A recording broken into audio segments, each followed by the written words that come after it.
the Minnesota Vikings have made it known that they're shopping Jonathan Greenard, who is a very good edge rusher.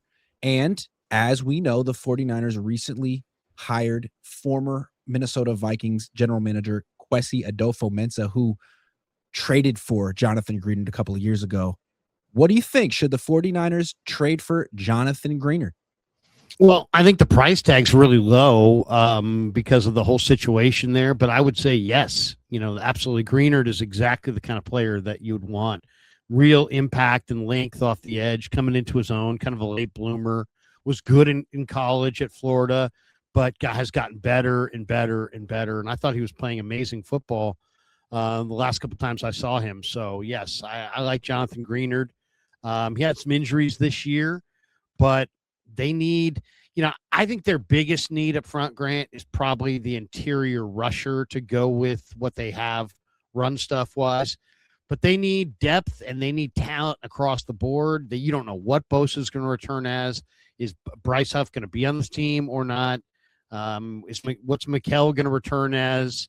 When is he going to return? So I don't know. I mean, they've got. It's hard. They're going to go 5-man fronts. They're probably going to have a different assortment of defensive linemen. I'm not really sure exactly how it's all going to come together, but I like Greenard a lot.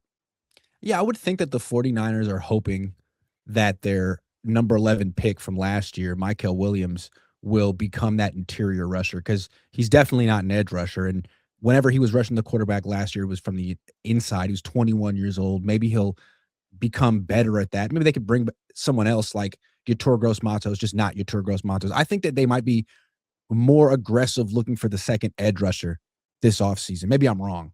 And they could get Joey Bosa. They could get Khalil Mack. But what I like about Jonathan Greenard is he's in his 20s.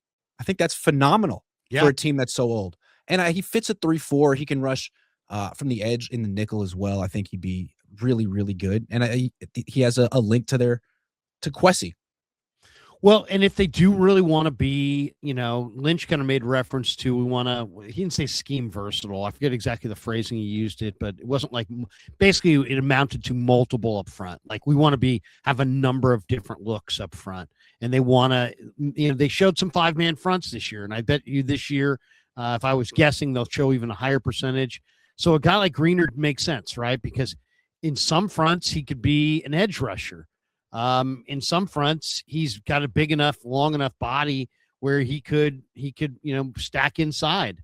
So yeah, he's another one of these guys and he's, I think, going to age well. As I said, kind of a late bloomer. He's gotten a little bit better. 2 years ago, he had an incredible year. Bunch of forced fumbles, sacks, pressures. I think his 24 season, he was off the charts. I think you can do more with him than you could do with Nick Bosa in the sense that Nick Bosa is a pure 4-3 hand in the dirt defensive end, whereas Greenard could rush from a 3-point stance, from a 2-point stance. He could drop into coverage. You could put him in a 3-4 or a 4-3. Doesn't mean he's better than Bosa, but I think he'd be a good complement to Bosa on the outside. And I think he'd be like, you could get him probably for a 2nd-round pick, which is what they traded for D Ford 6-7 years ago. And I think he'd be a much better player than D Ford. Maybe not a much better pass rusher, but a comparable pass rusher and a much better overall player. I think he's a very scheme versatile player. So if you're in some kind of a 34 front, he could be the 5 technique. If you're in a 4-3 front, he could be a 3 technique and play inside. He could be a 9 technique and be lined up way outside. So, I mean, he's very scheme versatile. He's got his experience both hand in the dirt and from a 2-point stance. I think, it's about health. How healthy is his body? Give him that physical, make sure it all checks out. If everything checks out with him health-wise, I think you've got a player that's got probably 2 or 3 good years of prime football right ahead. The 49ers could wait until the draft to address their pass rush. I asked Lynch at the combine and what the biggest need is, and he went straight to the pass rush. We want to be really strong up front. We really didn't have those numbers last year.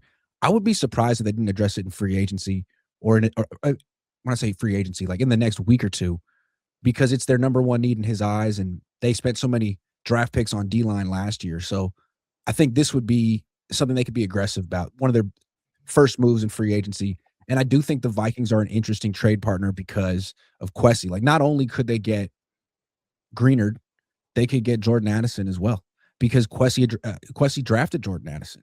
And it seems like the Vikings want to make major changes. What's the deal, though? You can trade what, Pearsall for the two of them? Well, we're gonna talk about Mac Jones later, but they do need a quarterback. They do. Well, I'd heard something, the Kyler Murray talk that they were going to go dance the Kyler Murray dance, or they had prioritized Kyler Murray. We'll see.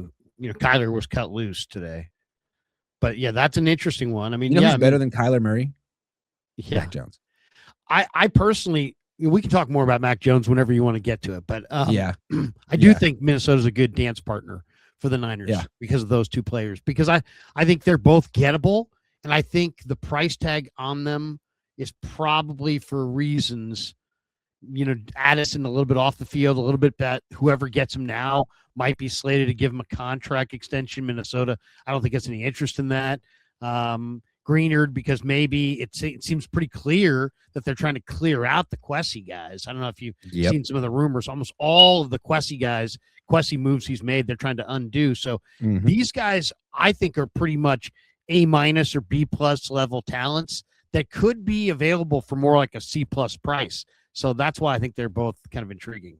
Yep, something to watch. Tyler Barden, new member, and he says, my YouTube channel was shuffling videos today and the first ever Cohn and Krueger stream started playing. The OG Cohn and Krueger stream. What? Was that 2022? Collector's item. 4 years ago? Wow. Blood Moon says, Jed needs to not bite the hand that feeds you. Fuck Leeds, fuck BA, get Pierce, trade Ricky, for Brian Thomas Jr., get Zion Young, 27th, sign Dobbs, sign Trey Hendrickson, and most of all, fuck Leeds. All right, Blood Moon, thank you for your comment. Outside of the F Leeds, I kind of liked it, except for the F Leeds. It's a little heavy. The rest of that stuff was pretty good. If it was like forget Leeds, I think I could have gotten behind that. Yeah. All day, just one little change. All day, every day, Kim says, Niners look desperate at every turn. Crying emoji.